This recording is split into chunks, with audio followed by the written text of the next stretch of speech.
Que? Quen era ese? Era un amigo. Un amigo? Sí. Vas así con todos os teus amigos ou que? Pero que fixen? Estábamos só falando. E que fixeches? Pero Sempre non, faz o se mesmo, estás cos paranoias de sempre, non fixen nada. É que igual pensas que non teño ollos na cara.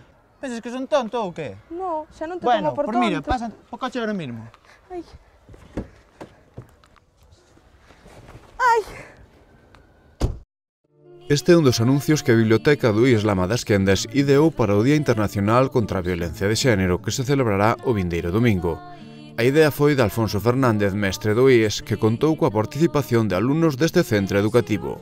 A iniciativa xurde da biblioteca porque non pretendemos que só se formen lectores competentes, sino pretendemos que se formen persoas. Entonces, un problema que está cada día, pues vémoslo nas noticias, en todo na prensa, que está afectando moito a esta sociedade, pois é a violencia de xénero.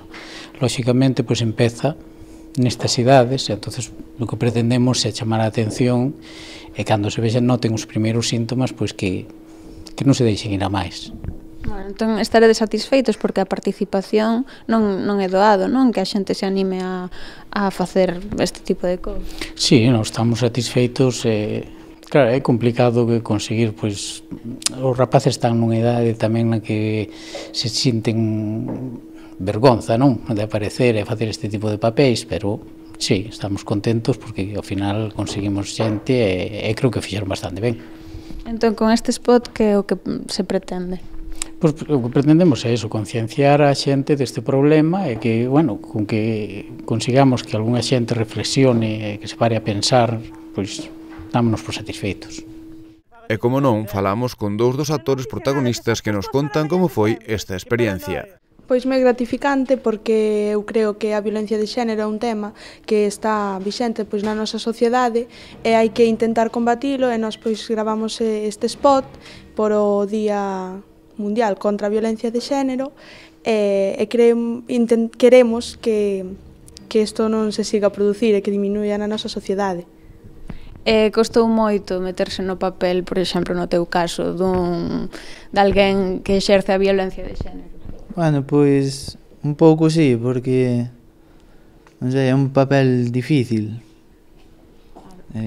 Non afectou despois, é dicir, vívense tensións interpretando esa situación? Sí, se te metes no papel e ti ves como se fores tía maltratada, eu non, a ver, eu estaba actuando, pero meténdome no papel si dixen, Dios, que difícil debe ser non sentirse así.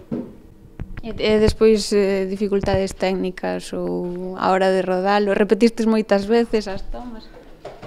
Algunha que outra, a min algunha que é un micrófono, así, as cousas que pasan. Bueno, houbo moito ensaio a priori? Non, foi así todo máis ou menos improvisado, seguindo un guión así, pois máis ou menos improvisamos nós un pouco. E foi, bueno, elexistes vos facer isto ou como surxiu a cousa? Pois surxiu da biblioteca e preguntaron en clase que quenes nos ofrecíamos para gravar un spot e, bueno, pois saímos nós, ofrecémonos para gravalo. Esperades que con isto a xente recapacite un pouco os compañeiros? Non sei se vivides de preto algunha situación similar. Eu non vexo ningunha, pero a xente que padeza esta situación ou que a faga, pois pense que está moi mal, que é unha cousa que eu non lle vexo nin pé nin cabeza. E por este motivo Tele20 tamén puxo o seu pequeno grande área colaborando na elaboración destes anuncios, para que entre todos podamos parar algunha man descontrolada.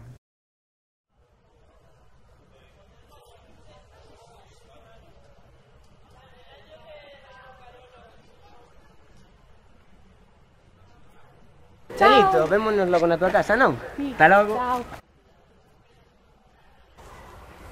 É ese?